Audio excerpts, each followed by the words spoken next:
Hello everyone, हमारे इस YouTube channel में आप सभी का स्वागत है। तो हमने पिछले वाले क्लास में मॉलिक्यूल को देख लिए थे कि मॉलिक्यूल क्या है, एटम को भी देख लिए थे। अब हम देखेंगे द्रव्य की अवस्थाएं को। हम लोग का थर्ड टॉपिक है द्रव्य की अवस्थाएं केमिस्ट्री का। तो देखते हैं मैटर पदार्थ। ठीक है, संसार की सभी वस्तुएं जो स्थान घेरती हैं। ठीक है, संसार में जितने भी वस्तुएं हैं जो स्थान घेरती है, जिसका एक निश्चित द्रव्यमान हो, जिसको अपनी ज्ञानेंद्रियों से महसूस किया जा सके, उसे द्रव्य कहते हैं। ठीक है, संसार में बहुत सारी वस्तु पाई जाती है जिसका एक निश्चित द्रव्यमान हो। जैसे टेबल, चेयर, बहुत सारी वस्तु पाई जाती है जिसका एक निश्चित द्रव्यमान हो, मास हो, जिसको हम अपने ज्ञानेंद्रियों से महसूस किया जा सकता है, अपने माइंड से फील कर सकते हैं। ठीक है, उसको मैटर कहते हैं, पदार्थ कहते हैं। अब देखते हैं द्रव्यमान, मास। किसी वस्तु में उपस्थित द्रव्य की मात्रा को द्रव्यमान कहा जाता है। किसी वस्तु में उपस्थित किसी भी वस्तु में जो द्रव्य की मात्रा होती है उसी को द्रव्यमान कहा जाता है। अभी बताइए कि संसार में बहुत सारी वस्तु है, उसी में वही वस्तु में द्रव्य की जो मात्रा होती है उसको द्रव्यमान कहा जाता है। ठीक है, मैटर। किसी वस्तु का द्रव्यमान निश्चित होता है। ठीक है, द्रव्यमान कहा जाता है, किसी वस्तु का द्रव्यमान निश्चित होता है।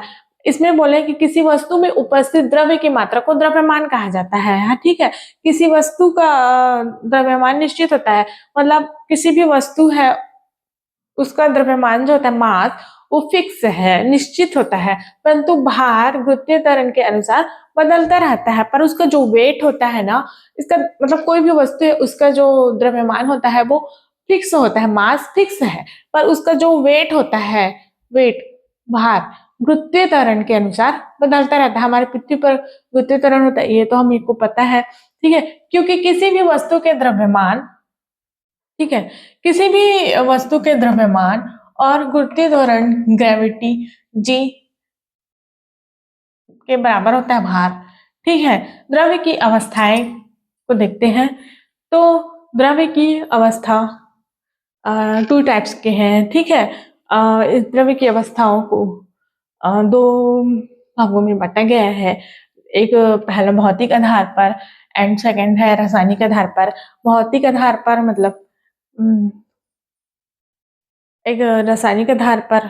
ठीक है, ये दोनों है। तो भौतिक आधार पर ठोस, द्रव, गैस है, और रासायनिक आधार पर तत्व, यौगिक मिश्रण है, एलिमेंट एलिमेंट कंपाउंड मिक्सचर, और भौतिक आधार पर ठोस, द्रव, गैस। ठीक है, तो देखें कि द्रव्य की अवस्थाएं दो प्रकार की होती है, भौतिक आधार पर, रासायनिक आधार पर। तो भौतिक आधार पर ठोस, द्रव, गैस है, जिसका आयतन, ठोस का देखते हैं तो इसका आयतन निश्चित होता है एंड आकार भी निश्चित होता है। मतलब आकार आकार शेप ये सब निश्चित है। और द्रव्य द्रव द्रव सॉरी द्रव द्रव को देखते हैं तो इसका आयतन निश्चित होता है, पर इसका शेप निश्चित नहीं, मतलब आकार जो होता है निश्चित नहीं होता है। निश्चित नहीं होता है, जैसे द्रव द्रव को तो पता है इसका जो आकार है वो कहाँ निश्चित होता है।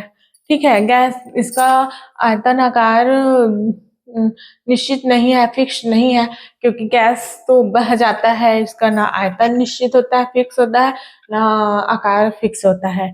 ठीक है, अब इसके बाद हम देखते हैं क्लासिफिकेशन ऑफ मैटर, द्रव्य का वर्गीकरण। तो द्रव्य की अवस्थाएं को देख लिए थे। अब द्रव्य का वर्गीकरण देखते हैं। तो द्रव्य के वर्गीकरण को दो भागों में बांटा है, समांगी द्रव, होमोजेनियस लिक्विड, एंड विषमांगी द्रव, हेट्रोजीनियस लिक्विड। समांगी द्रव को देखते हैं तो जिनके प्रत्येक भाग का संगठन व गुण एक समान हो, समांगी द्रव कहते हैं। जैसे पानी, इसका पानी का संगठन, कॉम्पोजिशन व प्रॉपर्टीज, पानी का प्रॉपर्टीज है वो सभी जगह का सेम रहता है। मतलब पानी उदासीन होता है, मतलब समुद्र का पानी खारा रहता है, बाकी ऐसे पानी उदासीन रहता है। पर इन पानी का जो कंपोजिशन होता है एंड प्रॉपर्टीज, जो गुण इसमें पाए जाते हैं पानी में, वो एक समान होता है, तो इसको समांगी द्रव कहते हैं। और हेट्रोजीनस लिक्विड, विषमांगी द्रव, जो पदार्थ दो या दो से अधिक पदार्थों के मिलने से बनता है, उन्हें विषमांगी द्रव कहते हैं। जैसे दूध और ब्लड, दूध दो या दो से अधिक पदार्थ से मिलकर बन सकता है। दूध में पानी मिला दिया जाता है तो दो पदार्थ तो हो गया ना, वैसी ब्लड है, ठीक है, जो दो या दो से अधिक पदार्थ से मिलकर बनते हैं, दो अलग अलग पदार्थ से मिलकर बनते हैं, जैसे दूध अलग है और पानी अलग है, तो इसको विषमांगी द्रव कहते हैं, हेट्रोजीनस लिक्विड कहते हैं। ठीक है, ये हो गया द्रव्य का वर्गीकरण, क्लासिफिकेशन ऑफ मैटर।